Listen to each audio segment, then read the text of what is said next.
దేవుడు మాట తీసుకుని వెళ్తాం. ఇంటికేం తీసుకుని వెళ్ళాలో తెలుసా అండి? చర్చికి వచ్చి పలహారం కాదు.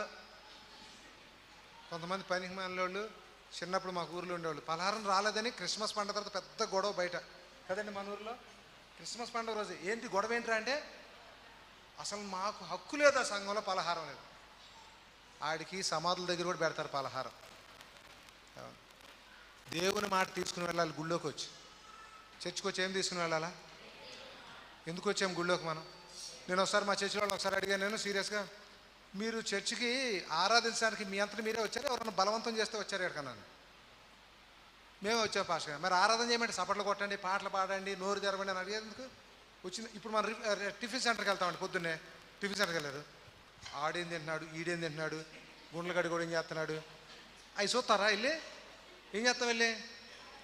మరి గుళ్ళోకి వచ్చినప్పుడు ఎందుకు వచ్చాము? గుళ్ళోకి పర్పస్